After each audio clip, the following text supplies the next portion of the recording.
Coming up on First at 4, we'll take a closer look at Vice Presidential candidate J.D. Vance's connections to Breathitt County. And day 2 of the Republican National Convention is focusing on immigration. And welcome to day 5 of temperatures in the 90s. Now we are seeing a few renegade thunderstorms popping up on the radar. We'll talk about that in a few minutes. Dedicated to eastern and southern Kentucky, this is WYMT Mountain News First at 4. Good afternoon, I'm Steve Hensley. First at 4, former President Donald Trump selected J.D. Vance, a senator from Ohio, as his pick for vice president yesterday ahead of the November election. Vance has ties to eastern Kentucky, specifically Breathitt County. WYMT's Chandler Wilcox was in Breathitt County today to look into Vance's Appalachian background. Senator J.D. Vance has family lineage here in Breathitt County dating back to the 1800s.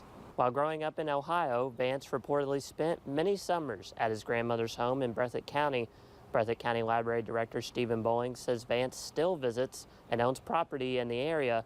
Bowling says Vance has embraced his Appalachian roots. Senator Vance has been to the Breathitt County Public Library many times. He is interested in family history. He's always interested in the heritage of the Blantons and his family that grew up here. So he's a frequent visitor to Breathitt County. Vance wrote a book called Hillbilly Elegy detailing his childhood, which includes memories of Breathitt County. Bowling says having Vance's name on the ticket can bring a lot of attention to the mountains. In Breathitt County, Chandler Wilcox, WYMT Mountain News.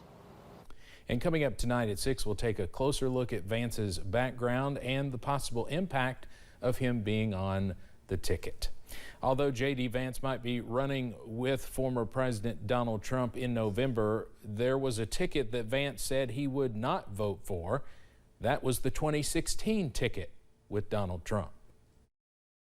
I don't know who I'm going to vote for. I'm definitely not going to vote for Trump because I think that he's projecting very complex problems onto simple villains. But frankly, I don't think that I'm going to vote for Hillary Clinton either because she is very disconnected from the people that I care a lot about. And I think their anger at the Democratic Party is frankly very legitimate. Again, that was 2016. He's obviously changed his tune since. In our next half hour, we'll talk to WYMT White House correspondent John Decker at the Republican National Convention about the selection of Vance and other topics. Today is day 5 of temperatures well in the 90s, and it's the last day as we start to cool off now.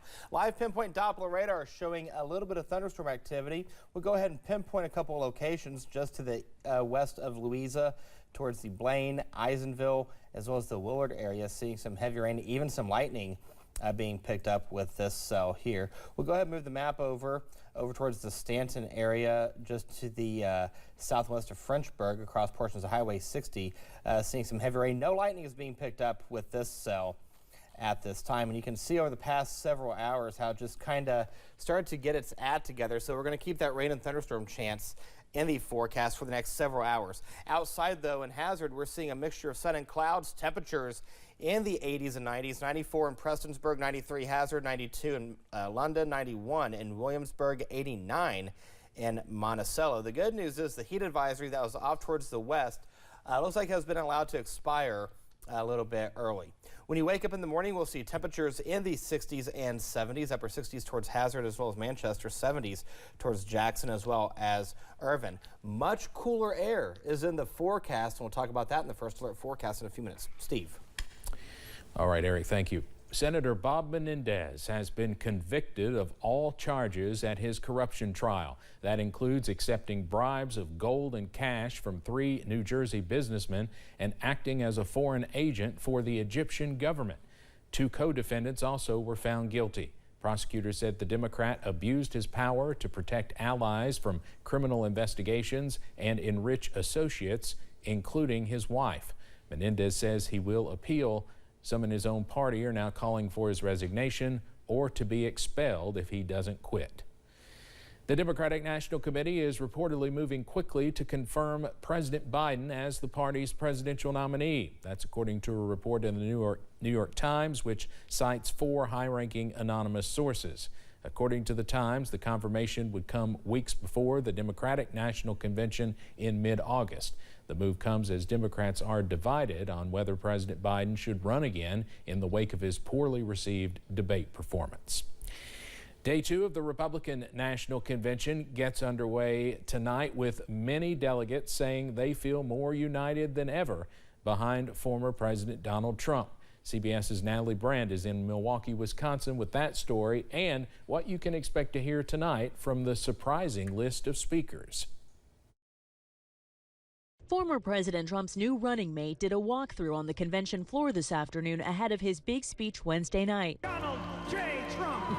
J.D. Vance joined Trump in the convention hall Monday when the former president brought the crowd to its feet. His right ear bandaged following Saturday's assassination attempt. You didn't have to see the tears. You could feel the tears fall. And that's what it was for me. When he came into the room, you could just feel the emotions that came over everyone. RNC delegates describe it as a unifying moment for Republicans, and the Trump campaign is working to further unite the party, with speeches tonight from primary rivals Ron DeSantis and Nikki Haley. Haley, the former UN ambassador, was added to the lineup following Saturday's shooting. But another Trump primary challenger told CBS News he's not there yet. I am very pleased, though, that he's come out with a different tone since this last week attempt on his life. And I hope that new tone carries on into the fall. That's very important for our country. And so I'm keeping my options open down the road. The theme of Day 2's programming is safety, expected to focus on crime and the border. This is one of the top issues for Republican voters, according to polling. I think it's a top issue with every voter. Texas delegate Michael Salvo says he wants to see change right away. People are scared. Political violence, whatever's happening with the border, it all really mingles to people being unsafe or feeling unsafe. Tonight, delegates will also be hearing from Americans directly impacted by drugs and crime. Natalie Brand, CBS News, Milwaukee. The Trump campaign announced the former president and his running mate J.D. Vance will host their first joint rally together Saturday evening in the battleground state of Michigan.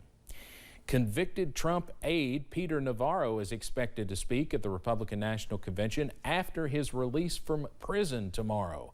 The exact timing of his speaking slot at the convention in Milwaukee is not yet clear. Navarro has been in prison since March for contempt of Congress after defying a subpoena to testify before the January 6th committee. A former FBI informant is hoping to get charges against him dismissed following Monday's ruling in the Trump classified documents case. Alexander Smirnov was charged by special counsel David Weiss with lying to the FBI about alleged Biden family corruption in Ukraine. Smirnov has pleaded not guilty to 2 felony charges. He's now asking for his case to be dismissed after Judge Eileen Cannon dismissed the classified documents case against Trump on Monday. Billionaire CEO Elon Musk says he will donate to a new super PAC supporting former President Donald Trump. According to a report from the Wall Street Journal, Musk has pledged to donate $45 million a month. Earlier this year, Musk vowed not to contribute to either Trump or Biden's campaign. Musk remains the only Fortune 100 CEO to fully endorse a candidate in the 2024 presidential race. Coming up on First at 4, we'll explain the new move over law in Kentucky. And in the world of weather, we had another day of temperatures in the 90s, but finally some relief, and we'll talk about that coming up in just a few minutes. Stay with us.